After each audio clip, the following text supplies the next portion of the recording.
हम चैप्टर 15 शुरू करने जा रहे हैं। ये चैप्टर प्रोबेबिलिटी पर है। प्रोबेबिलिटी आपने 9th क्लास में भी पढ़ी थी और वो जो थी एक्सपेरिमेंटल या एम्पेरिकल प्रोबेबिलिटी कहलाती थी। उसके अंदर आपको क्या था, कैसे कॉइन को 1000 बार टॉस किया तो 455 टाइम्स हेड आ गया, टेल आ गया इतना, और हेड की प्रोबेबिलिटी क्या दी हमने, ये टोटल अपॉन दिस है ना, ऐसे किया था। ये 455/1000, टेल की मालूम कर ली 545/1000, ऐसे किया। अब किसी ने दूसरी मरतबा 1000 मरतबा और टॉस करेगा तो ज़रूरी नहीं कि वो इतनी मरतबा है, तो ये जो है हल्ट का अलग अलग डिफरेंट आ रहा था। लेकिन एक बात नोट की गई थी कि अगर उस एक्सपेरिमेंट को बहुत ज़्यादा मरतबा किया जाए, लाखों मरतबा किया जाए, तो तकरीबन एक कांस्टेंट प्रोबेबिलिटी आती थी। जैसे इस केस में जो है कॉइन को जैसे 10,000 मरतबा या लाख मरतबा टॉस करें तो हेड की प्रोबेबिलिटी भी 1/2 आएगी और टेल की भी। वैसे अगर 1000 मरतबा किया तो ये नहीं आ रही कैसी मरतबा ये आ रही है, जैसे 10,000 मरतबा किया ये आ रहा है। लेकिन अगर आप इसे लाखों मरतबा करें तो तकरीबन जो है ऑलमोस्ट 1/2 आ जाएगी। उसे हम कहते हैं थ्योरेटिकल प्रोबेबिलिटी। वो अब हम डिफ़ाइन करने जा रहे हैं। उसको डिफ़ाइन करने से पहले मैं ज़रा आपको एक्सपेरिमेंट बता दूं। एक कहलाता है रैंडम एक्सपेरिमेंट। रैंडम एक्सपेरिमेंट हम उसे कहते हैं जिसके आउटकम तो आपको मालूम हो कि ये एक्सपेरिमेंट करेंगे तो ये चीज़ें आएंगी, लेकिन क्या आएगा एग्जैक्टली वो नहीं मालूम। फॉर एग्जांपल आपने डाई थ्रो की तो हमें मालूम है 1 आ सकता है, 2 आ सकता है, 3 आ सकता है, 4, 5, 6 कुछ भी आ सकता है, लेकिन ये नहीं मालूम है क्या आएगा।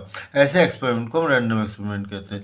आपने कॉइन को टॉस किया तो मालूम है आपको हेड ऑन टेल आएगा, लेकिन ये नहीं मालूम है क्या आएगा। ऐसा एक्सपेरिमेंट जिसका आउटकम तो हमें मालूम है कि क्या क्या आ सकते हैं, लेकिन ये नहीं मालूम कि एग्जैक्टली ये आएगा, वो जो है रैंडम एक्सपेरिमेंट कहलाएगा। ठीक है, जो इसके आउटकम्स है उन्हें हम इवेंट्स कह देंगे। मसलन जैसे अगर आपने डाई टॉस की तो क्या क्या आ सकता है, 1, 2, 3, 4, 5, 6, ठीक है ना। एक इवेंट हो गया अपेयरिंग ऑफ 1, एक हो गया 2, एक 3, ये डिफरेंट जो है occurrence of 1, occurrence of 2, occurrence of 3, ये सारे जो है इवेंट्स हैं।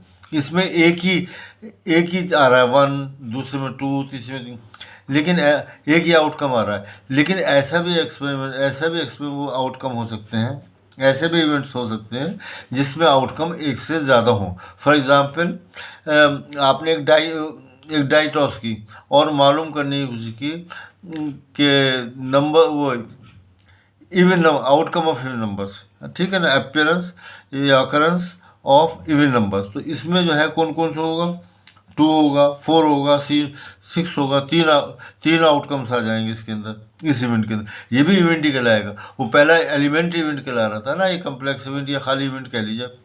या अगर हम कहें कि 2 से बड़े नंबर्स, ठीक है, appearance of 2 numbers greater than 2, तो 3 आएगा, 4 आएगा, 5 आएगा, 6 आएगा, 4 आउटकम्स होंगे। तो किसी भी एक्सपेरिमेंट्स के आउटकम्स के इवेंट्स में एक से ज़्यादा भी आउटकम्स हो सकते हैं, और वो आउटकम जो है वो कहलाते हैं फेवरेबल आउटकम्स। इसीलिए जैसे 10 से बड़ा, वो मैंने बताया 2 से बड़े जो है आउटकम्स वो होंगे 3, 4, 5, 6, ये चारों के चारों फेवरेबल इवेंट्स हैं टू दैट आउटकम्स हैं उस इवेंट के नंबर ग्रेटर हो। तो एक तरह तो हमारे पास जो डेफिनेशन हम डिफाइन कर रहे हैं, जिसे थ्योरेटिकल प्रोबेबिलिटी कहेंगे, ये क्लासिकल प्रोबेबिलिटी कहेंगे। नंबर ऑफ आउटकम्स, एक एक्सपेरिमेंट करेंगे तो कोई ना कोई आउटकम्स होंगे, वो आउटकम्स जिसकी वजह से वो इवेंट हो रहा है। जैसे इवन नंबर के केस में 2, 4, 6 हो रहा है। हेड और टेल कॉइन टॉस किया, हेड और टेल, हेड की प्रोबेबिलिटी मालूम करनी है तो हेड मतलब जो है वो फेवरेबल। तो वो आउटकम्स जिसमें कि ये इवेंट जो अकर हो रहा है, हो सकता है, उसे जो है हम फेवरेबल टू ई कहेंगे। और number of all possible outcomes of the experiment, और जितने भी हो सकता है, जैसे कॉइन को टॉस किया तो हेड और टेल आ सकता है, डाइस को टॉस किया तो 1, 2, 3, 4, 5, 6 आ सकता है। कार्ड्स लिए आपने, उसमें 52 कार्ड्स होते हैं, कार्ड निकाला तो 52 कार्ड में से कोई सा भी कार्ड आ सकता है। ये जो है टोटल नंबर ऑफ आउटकम्स होंगे। तो this is the definition, number of outcome favourable to E, number of all possible outcomes of the experiment, ये कहलाता है पीई, प्रोबेबिलिटी ऑफ ई कोई सा भी इवेंट है। ठीक है, अब देखिए, मान लीजिए आपने एक डाई थ्रो की, ये डेफिनेशन मैंने आपको बताई दी है। एक आपने डाई थ्रो की और उसमें आपके पास क्या क्या आ गया, आउटकम आ गया 1 2 3 4 5 6, ये आउटकम आ गया। अब 1 की प्रोबेबिलिटी क्या होगी, इसको हम ऐसे लिखते हैं P1, यानी इसका मतलब प्रोबेबिलिटी ऑफ 1। देखिए फेवरेबल कितने हैं, सिर्फ 1 है, यहाँ पे और कहीं 1 नहीं है, तो 1 आ गया। टोटल कितने हैं, 6। 2 की मालूम करेंगे तो कितनी आएगी, यहाँ 2 भी एक ही है, उसकी कितनी आएगी 1/6। 3 की भी 1/6, 4 की भी 1/6, और सबकी जो है 3 4 5 और 6 सबकी प्रोबेबिलिटी 1/6 आएगी। अब अगर हम इन प्रोबेबिलिटीज़ को ऐड कर लें, यानी क्या 6 है ना, ये 1/6 प्लस 1/6 प्लस 1/6, ये 6 टाइम्स में लिखूं तो ये ऐड करने पे कितना आएगा 1, नीचे एलसीएम 6 आ गया, ऊपर 6 आ गया, 1 आ जाएगा। तो इसका मतलब हुआ जितने भी आउटकम्स होते हैं उन सब की प्रोबेबिलिटी का सम जो है 1 होता है। टोटल जो है उनका सब का सम 1 होता है। ठीक है, अब मालूम जैसे हमें P1 की प्रोबेबिलिटी कितनी है 1/6। अब मैं कहूँ P0 A, ये कहलाएगा complement of A, complement of 1। P0 A यानी एक ना आने की प्रोबेबिलिटी बतानी है। तो एक नहीं आने का मतलब है ये 2 आ जाए, 3 आ जाए, 4 आ जाए, 5 आ जाए, 6 आ जाए, तो ये 5 में से कुछ भी आ जाए तो टोटल फेवरेबल कितने होगा 5 होगा, टोटल कितने होंगे 6 हो गए। तो आप देखेंगे इन दोनों का सम 6 आ गए। उसकी वजह यही है कि इन दोनों में दो सब सारे आउटकम्स आ गए, इसमें 1 आ गए, इसमें 1 को छोड़ के सब आ गए, और सबकी प्रोबेबिलिटी कितनी होती है 1 होती है। तो हमारे पास फार्मूला हो गया जो आपको याद रखना है। और पहला एक्चुअली पहले क्वेश्चन का फर्स्ट पार्ट यही है, P+0 E, यानी कि ई का मतलब है वो इवेंट हो रहा है और नॉट ई का मतलब है वो इवेंट नहीं हो रहा उसके अलावा। तो उसके अलावा बाकी ये सब बराबर हैं 1 के। ये हमारा क्वेश्चन नंबर 1 का फर्स्ट पार्ट है। कहाँ के मैं निकालता हूँ अभी से,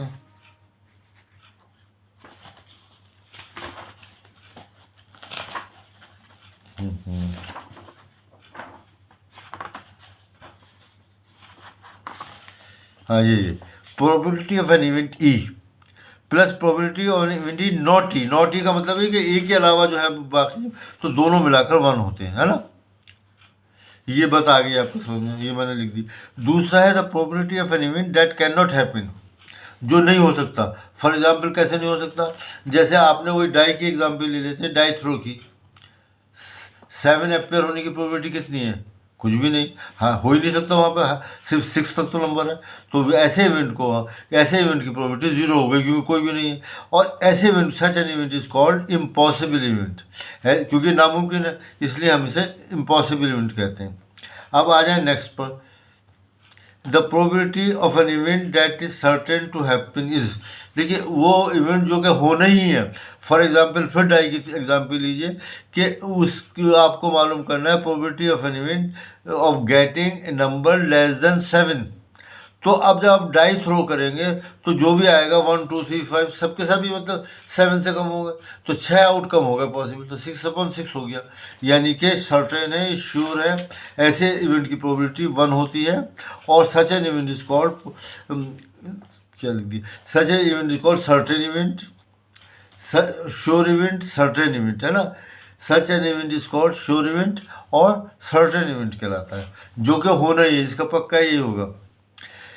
अभी मैंने आपको बता दिया है the sum of the probabilities of all the elementary events, जो आउटकम आते हैं वो एक एक करके वो सब एलिमेंट्री इवेंट्स कहलाते हैं। उनका जो एक्सपेरिमेंट उस एक्सपेरिमेंट में सबका टोटल जो है 1 होता है। ये मैंने यहाँ दिखाया था 1 + 1 + 1, ये जो है 1 हो जाएगा। The probability of an event is greater than or equal to 0 and less than or equal to, ये हमें बता। देखिए किसी भी इवेंट की प्रोबेबिलिटी आप किसी की भी निकाल लें, जैसे 1 की 2 की 3 की 4, सबकी इवेंट जो है सबकी प्रोबेबिलिटी जो है माइनस में नहीं आ सकती। ऊपर भी प्लस का नंबर आएगा कि भाई ये 2 मरतबा आ रहा है, 3 मरतबा आ रहा है, मतलब से इवन नंबर्स की हमने निकाली तो 3 आते हैं, 3 आ गए, नीचे 6 आ गए, तो माइनस में आने का तो कोई मतलब ही नहीं। ऊपर भी पॉजिटिव नीचे भी नेगेटिव, ठीक है। तो अच्छा ऐसा हो सकता है मान लो 7 की प्रोबेबिलिटी निकालें तो वो 1 भी नहीं है, तो 0/6 आएगा, 0 हो जाएगा। तो या तो प्रोबेबिलिटी जो है किसी इवेंट की ये तो 0 होगी इस केस में, जब वो नहीं हो सकता, ठीक है ना, इम्पॉसिबल इवेंट है। और less than or equal to 1 होगी, क्योंकि देखिए आपको इसमें से प्रोबेबिलिटी निकालनी है। तो 6 से ये 6, नीचे तो 6 आना ही है टोटल, ऊपर जो है 6 से ज़्यादा नहीं हो सकता, है ना। 1 की निकालेंगे 1 आएगा, इवन नंबर के निकालेंगे 2 4 6 आएगा, ऑड नंबर के निकालेंगे 1 3 5 3 आएगा, ग्रेटर देन 1 निकालेंगे 2 3 4 5 ऊपर। तो कभी भी ये नंबर ऊपर जो है 6 से बड़ा नहीं आ सकता, क्योंकि इन्हीं में से लेना है हमें, इन्हीं में। तो जब ऊपर नंबर लेस देन न्यूमरेटर है, न्यूमरेटर जो है डिनोमिनेटर जो छोटा है, तो उसकी वैल्यू लेस देन 1 होती है स्पेशल केस। तो the probability of an event greater than or equal to 0 होती है and less than or equal to 1 होती है। सही है, ये आ गया। अब देखिए यहाँ पे दूसरे क्वेश्चन में ये कह रहा है इक्वली लाइकली आउटकम्स। ये मैंने कुछ बताया भी शायद आपको। इक्वली लाइकली आउटकम्स का ये है कि एक्सपेरिमेंट आपने किया तो कुछ ना कुछ आउटकम्स आएंगे, लेकिन उस आउटकम्स को जो है ये कोई तरीका ना हो कि आप प्रेडिक्ट पहले से बता सकते हो कि नहीं जी ये आएगा, इसके आने के ज़्यादा इसको आना है, ये ऐसा कर दिया गया कि ये फला आउटकम ज़्यादा है। मसलन जैसे कॉइन लिया, कॉइन पर आपने एक तरफ से अलग मेटल, कोई और मेटल बना लिया, दूसरी तरफ से कुछ और मेटल इसमें लगा दिया, ये एक तरफ से ज़्यादा घिस दिया, कम घिस दिया, इस तरह से कि हेड ज़्यादा है टेल ज़्यादा है, तो वो इक्वली लाइकली नहीं है। यानी जो एक्सपेरिमेंट कर रहा है उस पर डिपेंड नहीं करना चाहिए रिजल्ट का आना, जो है हेड आ रहा है टेल आ रहा है 1 2 3 4 में से आ रहा है, कोई भी एक्सपेरिमेंट है उसमें से जो एक्सपेरिमेंट कर रहा है उस पर नहीं डिपेंड करना चाहिए। अंपायर जो है कॉइन टॉस कर रहा है तो अंपायर पर नहीं डिपेंड करना चाहिए कि मतलब नहीं होना चाहिए कि भैया हेड लाएगा वो या टेल लाएगा। सही है, वो खुद अपने आप नेचुरल वेज में जो आ रहा है वही जो है वो होगा, तो उसे हम कहेंगे इक्वली लाइकली है, जिसको हम मान सकें भाई सबके होने के बराबर चांसेस हैं। ठीक है ना, ये हमारे हाथ में नहीं है, सबको कोई भी कुछ भी आ सकता है। तो अब इनमें बताना है driver attempts to start a car. एक ड्राइवर जो है कार को स्टार्ट करने की कोशिश कर रहा है। द कार स्टार्ट्स और does not start. Car start भी हो सकती है और नहीं भी स्टार्ट होती है। क्या ये इक्वली लाइकली है? नहीं। आपने देखा हो कार स्टार्ट करते तो आमतौर से हो ही जाती है, जब तक कि कार ख़राब ना हो, ड्राइवर अनाड़ी ना हो, तो उन चीज़ों पर डिपेंड करता है। तो ये जो है इक्वली लाइकली नहीं है, क्योंकि कार जब स्टार्ट करेंगे तो आमतौर से हो ही जाती है, जब तक कि ड्राइवर अनाड़ी ना हो, तो ये तो उन चीज़ों पर डिपेंड कर रहा है। इसी तरह से player attempt to shoot a basketball. तो बास्केटबॉल का प्लेयर जब उस एक बॉल को उसमें डालने की कोशिश करेगा, बास्केट में डालने की कोशिश करेगा, तो वो जो है प्लेयर पर डिपेंड करता है कि वो कितना कितना अच्छा खिलाड़ी है, कितना टैलेंट है उसमें, कितना एक्सपीरियंस है। ठीक है ना, तो उस पर डिपेंड करता है। वो मिस भी तो इस तरह से दोनों चीज़, हाँ ये जो है प्लेयर पर डिपेंड करेगा। तो इसको ये मिस भी कर सकता है और वो शॉट भी कर सकता है, लेकिन दोनों के चांसेस बराबर नहीं होंगे। ये तो उस पर खिलाड़ी पर डिपेंड कर रहा है कि वो मिस कर रहा है या शॉट कर रहा है ना। तो इस तरह से ये भी इक्वली लाइकली आउटकम नहीं है। ठीक है। A trial is made to answer true और फॉल्स क्वेश्चन। एक कोशिश की गई, यानी आपको आंसर मालूम नहीं है, वरना आंसर सही दे देंगे। आंसर सही भी आ सकता है, गलत भी आ सकता है, सही बात है।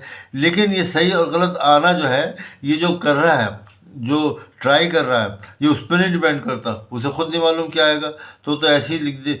ठीक है ना, ये तो इसी तरह से जैसे कॉइन टॉस कर दिया उसने और कुछ भी आ गया, इसी तरह से यहाँ पे राइट और आंसर पे वो टिक मार्क कर देगा, ये उस पर नहीं डिपेंड करता। तो यहाँ पर हमारे पास हो गया ये जो है ये वेल डिफाइंड है। ठीक है ना, क्योंकि ये जो ट्रायल कर रहा है उस पर डिपेंड कर रहा। A baby is born, it is a boy और ए गर्ल, ये भी जो है इंडिपेंडेंट है, तो इसलिए ये भी इक्वली लाइकली है। सही है। अब हम आ रहे हैं, ये मैं लिख नहीं रहा, ये क्लियर से है, ये समझने के ज़्यादा है, आने कुछ मुश्किल। Why is tossing a coin considered to be a fair way of deciding which team should go at the ball at the beginning of a football game? देखिए गेंद को जो है किसी न किसी टीम को तो मिलना ही है, तो कोई ना कोई तरीका होना चाहिए। तरीका हमारे पास ऐसा होना चाहिए कि दोनों टीम मुतमईन हो जाए, जी हाँ इसके साथ फेवर नहीं किएगा। तो उसके लिए कॉइन को टॉस किया जाता है, दोनों के चांसेस हेड और टेल आने के दोनों के चांसेस बराबर हैं। फिर प्रोबेबिलिटी जो है दोनों की हेड और टेल की बराबर है, इसलिए हम कह सकते हैं कि ये फेयर वे है of deciding which team get the ball. ठीक है, which of the following can not be the probability of the event. देखिए हमने यहाँ पढ़ा था कि ये था आपका इसमें 5th पार्ट में कि किसी इवेंट की प्रोबेबिलिटी ग्रेटर और इक्वल टू 0 होना चाहिए लेकिन लेस देन 1 होना चाहिए। तो यही हम चेक करेंगे। 2/3 1 से कम है, 0 से ज़्यादा है, तो ये पॉसिबल है। -1/5 माइनस में कभी भी प्रोबेबिलिटी एक इवेंट की नहीं होती है, तो ये पॉसिबल नहीं है। 15% का मतलब है 15/100। न्यूमरेटर छोटा है, डिनोमिनेटर बड़ा है, तो ये 1 से छोटा है, ठीक है ना, प्लस का है, तो इसलिए ये पॉसिबल है। 0.7 तो आपको मालूम है 7/10 है, 1 से छोटा है। तो सिर्फ ये नंबर ऐसा है जो कि किसी इवेंट की probability can not be the probability of an event. ठीक है, अब आ रहा है हमारे पास PE यानी probability of an event is 0.05। What is the probability of not E। अब ये मैंने यहाँ लिख रखा है कि किसी इवेंट की प्रोबेबिलिटी और उसके ना होने की प्रोबेबिलिटी, होना और ना होना, एपेयर होना और ना एपेयर होना, दोनों का प्रोबेबिलिटी मिलाकर 1 होती है। आपको समझाई थी यहाँ पर ये 1 कि जब इन दोनों को मिला के सारे सब आ जाते हैं इवेंट्स, जितने भी आउटकम्स है, P का एपेयर होना वो आ गया, जितने भी मान लीजिए 3 आ रहे हैं इसमें, इस इवेंट में 3 है, 4 है, 1 है। अब नॉट E में बाकी सब आ जाएंगे, तो टोटल मिला के सारे इवेंट्स सारे आउटकम्स आ गए, तो उनकी प्रोबेबिलिटी मिलाकर 1 हो जाती है ना। तो अब हम कह रहे हैं, ये इनका क्वेश्चन ये है कि PE जो है 0.05 है। तो यहाँ पर आप जो है क्वेश्चन नंबर कौन सा है, 5 है, क्वेश्चन नंबर 5 है, यस ये 5 है। तो PE प्लस नॉट E 1 हो गया, तो PE तो कह रहे हैं 0.05 है, 0.05 प्लस P नॉट E की हमें ये मालूम करनी है, इज इक्वल टू 1। तो P not E is equal to, ये कंप्लीमेंट्री इवेंट कहलाता है, नॉट E का मतलब है complement of E, is equal to 1 minus 0.05। इसे माइनस कर लीजिए, यहाँ कर लेता हूँ 1.00.05। देख लीजिए डेसिमल को कैसे माइनस करते हैं, ये 5 आ गया, 10 यहाँ 9 रह गए, ये आ गया, तो 0.95 आ गई प्रोबेबिलिटी। तो जब भी नॉट की मालूम करनी है तो किसी इवेंट की प्रोबेबिलिटी आपको मालूम है, उसके निगेटिव की है यानी कंप्लीमेंट की अगर आपको प्रोबेबिलिटी मालूम करनी है तो उसे सीधा सीधा माइनस कर देना चाहिए। अब आ जाए नेक्स्ट क्वेश्चन पर। एक बैग है जिसमें contain lemon flavoured candies only, सिर्फ लेमन फ्लेवर्ड चॉकलेट्स वगैरह। मान ली टेक्स आउट 1 कैंडी, एक निकालती है without looking into the bag में देखे बगैर। व्हाट इज द प्रोबेबिलिटी और दैट शी टेक्स आउट।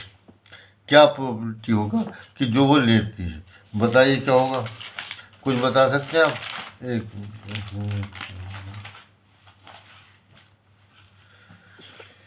अच्छा हाँ, क्या था हमें बताना है, what is the probability that she takes out an orange flavoured candy. अब भाई उसके अंदर तो सिर्फ लेमन फ्लेवर, ये कहाँ से आ जाएगी, तो इम्पॉसिबल इवेंट है, तो इसकी प्रोबेबिलिटी होगी 0। ए लेमन फ्लेवर्ड कैंडी, अब उसमें जो है ही ये लेमन फ्लेवर, तो यही आना है, तो ये श्योर इवेंट है, इसकी प्रोबेबिलिटी होगी 1। ठीक है, अब आते हैं नेक्स्ट क्वेश्चन पर। It is given that A group of 3 students, the probability of 2 students not having the same birthday is 0.992। 3 बच्चे हैं, उनमें से 2 बच्चों के हमें मालूम है कि एक बर्थडे नहीं है, यहाँ ये मालूम है बर्थडे नहीं है। अब हमें बताना what is the probability the 2 students have the same probability. तो वही हो जाएगा P प्लस, यहाँ पर ये हमारा क्वेश्चन नंबर कौन सा है, 7। तो यहाँ पर भी हो जाएगा P, मैं नाम लिख देता हूँ सेम बर्थडे, E वगैरह नहीं यूज़ किया मैंने, सेम बर्थडे इसका निगेटिव क्या होगा? Not same birthday.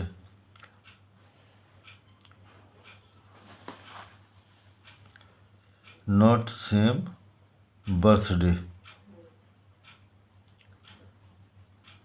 ये दोनों मिला के 1 हो जाएंगे ना, दोनों को बता दिया आपको। अब जो है सेम बर्थडे जो है नॉट सेम बर्थडे रखा है उन्होंने, ये तो हमें ये मालूम करना है सेम बर्थडे,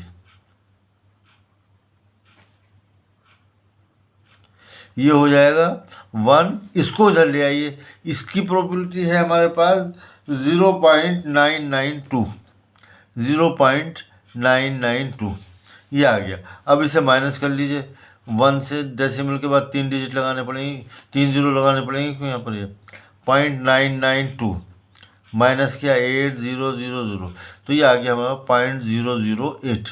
ठीक है, इस तरह से जब भी सेम मतलब ई है और नॉट ई है, इवेंट है और उसका नहीं है, निगेटिव है, तो दोनों की मिलकर प्रोबेबिलिटी 1 होती है सर। तो ये आ गया। अब क्वेश्चन नंबर 8 आता है। ए bag contains 3 red balls and 5 black balls. एक बैग है जिसमें 3 तो लाल गेंदे हैं और 5 काली गेंदे।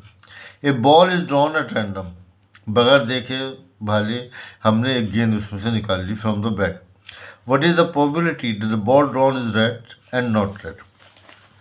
तो यहाँ आप देखें, हम वही फॉर्मूला जो बताया गया था आपको, क्वेश्चन नंबर कौन सा है? ये है 8। मैं फॉर्मूला लिख दूँ, क्या था? किसी इवेंट की, ई फॉर इवेंट, किसी इवेंट की प्रोबेबिलिटी जो है वो हमने डिफाइन की थी नंबर ऑफ आउटकम्स,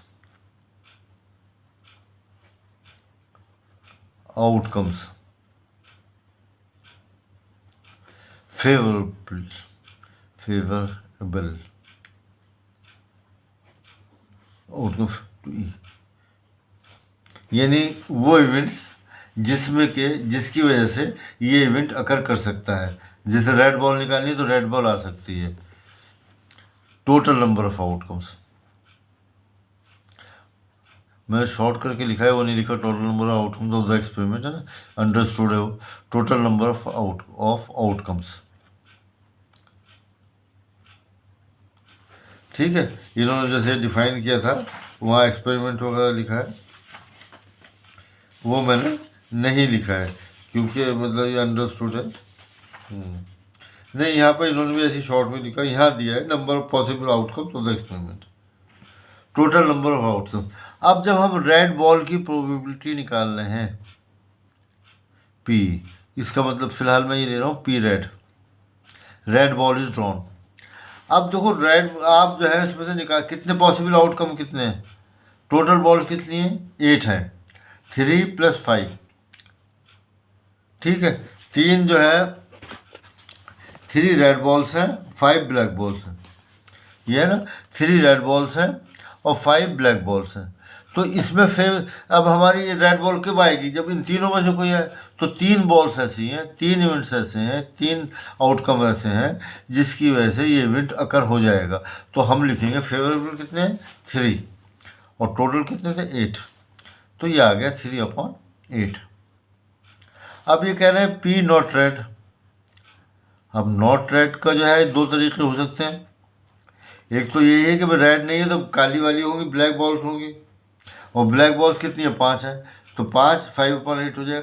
दूसरा तरीका जो हमारे पास फॉर्मूला है कि नॉट का मालूम करना है, तो 1 - पी रेड बॉल लिख दूँ। मैंने रेड लिखा है, अंडरस्टूड है, रेड बॉल की बात हो रही है, क्वेश्चन चल। 1 - 3/8, यहाँ पे हुए 8, ठीक है, 8 में से 3 घटा है 5, ये भी वही आ जाएगा। तो जो आपको बेहतर लगे उससे आप कर सकते हैं इसे। 8 के बाद आते हैं हम 9 पर। Question number 9। क्वेश्चन नंबर 9 में जो हमारे पास है, a box contains 5 red marbles. कितने मार्बल्स हैं? 5 है। 5 रेड मार्बल्स हैं, 8 वाइट मार्बल्स हैं, 4 ग्रीन मार्बल, 4 तरह के हैं। 1 marble is taken out of the box at random. एक निकाल लिया गया तो 17 में से कोई सा भी आ सकता है। तो टोटल पॉसिबल आउटकम कितने 17 हैं कि ये आ जाए, ये आ जाए, एक राइट आ जाए, दूसरा राइट आ जाए, तीसरा राइट आ जाए, ऐसे 5 है ना, या तो इस तरह से टोटल। तो हमें राइट की प्रोबेबिलिटी निकालनी है। उसके लिए तो पहले हम ये लिख दें टोटल नंबर ऑफ बॉल्स कितनी है, टोटल नंबर ऑफ बॉल्स, नहीं सॉरी मार्बल्स हैं, टोटल नंबर ऑफ मार्बल्स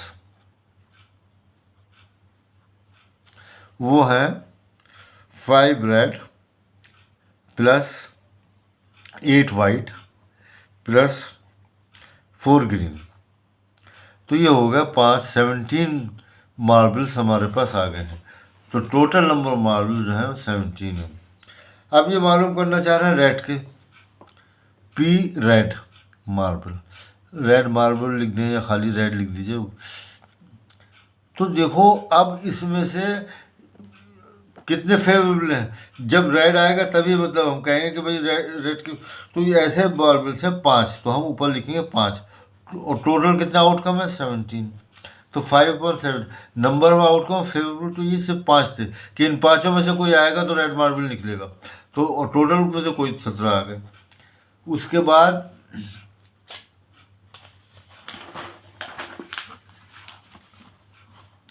आप आ जाइए कौन सा वाइट मार्बल, पी वाइट, चाहे तो पी वाइट मार्बल्स लिख दें। तो यहाँ पर ये जो है फेवरेबल कौन से होंगे, कब निकले वाइट मार्बल का, जब वाइट मार्बल निकलेगा। तो आउटकम कौन से कितने ऐसे हैं, 8 हैं, 8 वाइट मार्बल्स हैं। तो जब इन 8 में से कोई आएगा तब हम कहेंगे वाइट मार्बल आया है। और टोटल तो वही अब भी 17 ही है। अब कह रहे हैं पी नॉट ग्रीन, ये सेकंड पार्ट था। अब नॉट ग्रीन का वही है, पहले ग्रीन का मालूम कर लें फिर नॉट ग्रीन का मालूम कर लें। दूसरा तरीका यह है कि भाई जब ग्रीन नहीं आ रहा तो इसके मतलब 5 रेड मार्बल्स होंगे या 8 वाइट मार्बल्स होंगे। इनमें से 13 में से कोई सा होगा तो 13/17 आ जाएगा। लेकिन मैं इसको ऐसे ही कर लेता हूँ, पी ग्रीन मार्बल्स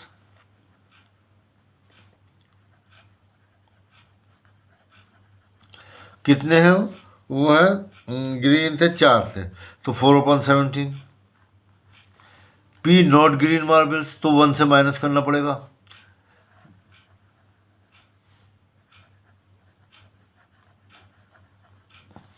1 माइनस 4/17। तरीका आपको इसे माइनस करने का बताया कि इसको इससे मल्टीप्लाई करें और इस 4 माइनस कर दें। अगर प्लस का साइन है तो प्लस कर लो, माइनस का साइन है तो माइनस, इसको मल्टीप्लाई करो, माइनस है तो माइनस कर दो, प्लस है तो प्लस कर दो। 13/17 है। वैसे निकालते 5 रेड और 8 वाइट, वो भी 13/17। अब आते हैं हम क्वेश्चन नंबर 10 पर। क्वेश्चन नंबर 10 पर ये कह रहे हैं कि बैंक कंटेन्स 150 पैसे कॉइन्स। एक बच्चों वाली गोलक है जिसके अंदर 50 पैसे कॉइन 100 हैं, 51 रुपीज़ कॉइन, और 1 रुपये वाले कॉइन 50 हैं, 20 रुपीज़ कॉइन, और 20 कॉइन जो है वो 2 रुपये वाले हैं, और 5 रुपये वाले 10 कॉइन हैं, 10। ठीक है, इतनी चीज़ें उस गोलक के अंदर है। If it is equally likely that one of the coins will fall out when the bank is turn upside down. ये मतलब हम ये मान के चल रहे हैं कि भाई ऐसा होता, ये हो सकता है छोटा सिक्का और जल्दी आसानी से निकल जाए, लेकिन ये चीज़ हम नहीं ले रहे हैं। हम ये मान के चल रहे हैं कि इक्वली लाइकली कोई सा भी निकल सकता है, मतलब इस पर रूट पर छोटे बड़े किसी पर नहीं डिपेंड कर रहा। ये जो है इक्वली लाइकली है, छोटा भी आ सकता है, 1 का भी सिक्का आ सकता है, 5 का भी, 10 का भी, कोई सा भी आ सकता है। What is the probability that the coin will be a 50 पैसे कॉइन। तो वही बात है कि पहले आपको देखना पड़ेगा टोटल कॉइन कितने, पॉसिबल आउटकम कितने, फिर देखना पड़ेगा फेवरेबल कितने हैं, है ना। फेवरेबल तो 50 पैसे के लिए देखना पड़ेगा कितने 50 पैसे कॉइन, वही फेवरेबल होंगे। तो पहले हम लिखें total number of coins, total number of coins.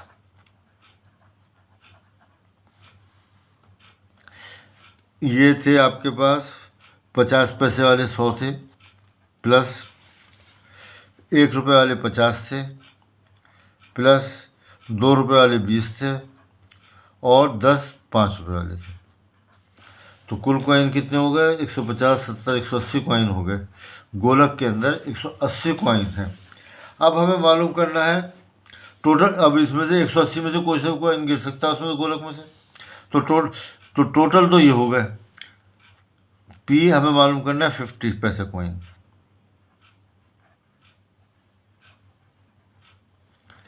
तो नीचे तो टोटल आएगा 180 आ जाएगा। अब फेवरेबल कितने हैं? कब हो सकता है ये? 50 पैसे का कॉइन कब निकलेगा? जब 50 पैसे का कॉइन निकलेगा। वो कितने हैं? 100 हैं। तो ये आ गया, 0 से 0 कट गया, 2 पंजे 10, 2 9 18। तो कितना आ गया? 5/9। सही है। अब आ जाए आप इस पर। दूसरा कह रहे हैं वो सेकंड पार्ट, वो कह रहे हैं, ये तो फर्स्ट पार्ट था। सेकंड पार्ट वो कह रहे हैं कि will not be A 5 rupees coin.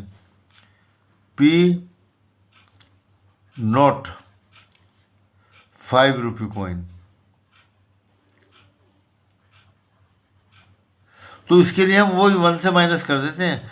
1 minus, और 50 वाले 5 रुपये वाले कितने कॉइन है? वो सिर्फ 10 थे। कहेंगे 5 रुपये वाले 10 कॉइन है, 10 5 रुपीज़ कॉइन। तो 10/180, टोटल 180 अब भी है। ये माइनस किया आपने, तो ये आ गया 1 माइनस 1/18 इज इक्वल टू 17/18। ये हमारे पास आ जाता है। ठीक है ना। अब आ जाइए नेक्स्ट क्वेश्चन पर। Question number 11। क्वेश्चन नंबर 11 है, Gopi buy the fish from a shop for his aquarium. ये है, इसमें मछलियाँ पड़ी हुई हैं एक्वेरियम में। The shopkeeper takes out 1 fish at random from a tank containing 5 male fish and 8 female fish. ये आज तक आपने शायद न सुना हो कि मेल फिश और फीमेल फिश भी होती हैं। बहरहाल, तो 8 मेल फिश थे, 5 मेल फिश थी और 8 फीमेल फिश थी। What is the probability that the fish taken out is a male fish. तो क्लियर सा इसे करने की मेरे ख्याल से ज़रूरत है नहीं। टोटल फिश कितनी है? 5 और 8, 13 है। मेल कितने हैं इसमें? 5 है। तो P male fish is equal to 5/13। ठीक है ना। इसे मैं क्या करूँ? इसे छोड़ देता हूँ। Question number 12. A game of chance consists of spinning an arrow which comes up to rest pointing at one of the numbers. ये है ना, यहाँ पर इसको ऐसे घुमाते हो। आपने आइसक्रीम वालों को देखा होगा ना, ये ऐसे घुमा दिया तो कहीं ना कहीं आखिर ये एरो रुक ही जाता है नंबर। और वो नंबर क्या क्या है? 1 to 1 से लेके 8 तक, 1 2 3 4 5 6। यहाँ पे 1 पे रुकेगा, 2 पे, 3 पे, किसी पे भी रुक सकता है। And these are equally likely to, और ये इक्वली लाइकली है। ऐसा नहीं है कि कहीं पर ऊंचा नीचा हो गया, वो जो है एक पे आके ज़्यादा रुक जाए, यहाँ पे थोड़ा सा ऊंचा कर दिया तो सुई आके यहाँ पे रुक जाएगी। ऐसा कुछ नहीं, सब इक्वली लाइकली है, कहीं पर भी रुक सकता है। ठीक है। What is the probability that it will point at it? देखिए, टोटल पॉसिबल आउटकम कितने हैं? टोटल पॉसिबल आउटकम है 8, क्योंकि 1 पे रुक सकता है, 2 पे रुक सकता है, 3 पे रुक सकता है। और फेवरेबल कितने हैं? 8 पे रोकना चाहते हैं, सिर्फ एक ही है। जब 8 पे रुकेगा जब भी आप 8 विल अपीयर, है ना। It will point two 8 only when it stops at 8। तो यानी एक ही है सिर्फ। तो टोटल कितने थे? 8 थे। तो 1/8 आ गया, है ना। मैं सिर्फ आंसर लिखता रहता हूँ। अच्छा, ये क्वेश्चन नंबर 12 है। मैंने वो 11 किया ही नहीं यहाँ। क्वेश्चन नंबर 12, P8, ये ऊपर 1 है, नीचे टोटल 8 है। सही है। ये हमारा फर्स्ट पार्ट हो गया। सेकंड पार्ट मैं लिख देता हूँ, देयर इज ओनली 1 8। 1 8 सिर्फ एक ही है, तो इसलिए टोटल तो 8 ही होते यहाँ पे मालूम है लिखने। सिर्फ एक ही 8 है, ये आखिर में जो लिखा हुआ है 8 है ना। ये वाले 8 नहीं, सब गिनने वाले ये वाले 8। उसके बाद है an odd number, P odd number.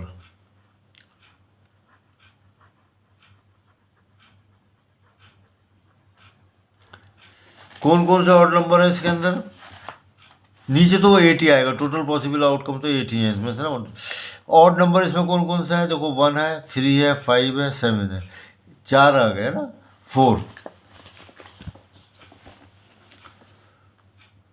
4/8, ठीक है।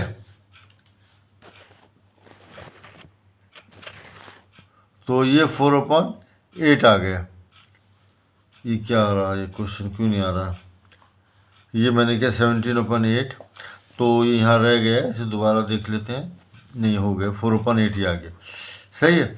तो there is only 1/8, P odd number कितने, तो और देयर, यहाँ मैं रीज़न लिख देता हूँ ब्रैकेट में, देयर आर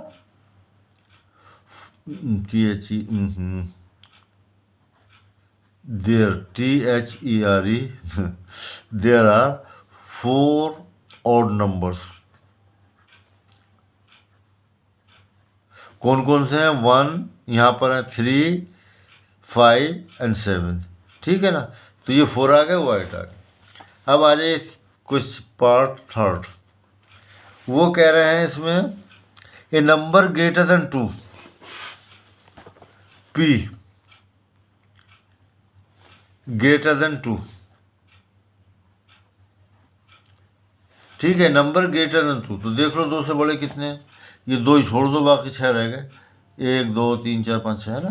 तो 6/8, नीचे तो 80 आना, टोटल पॉसिबल आउटकम 80, 6, सही है। यहाँ भी लिख देता हूँ, numbers greater than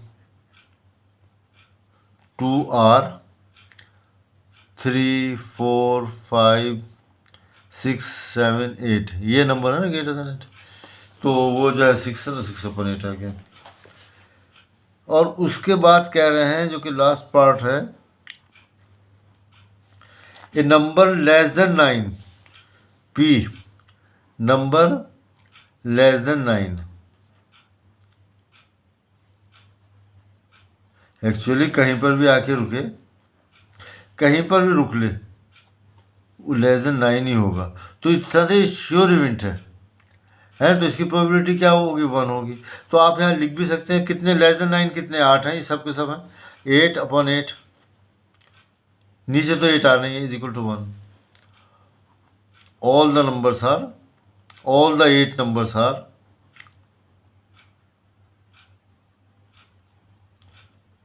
less than 9,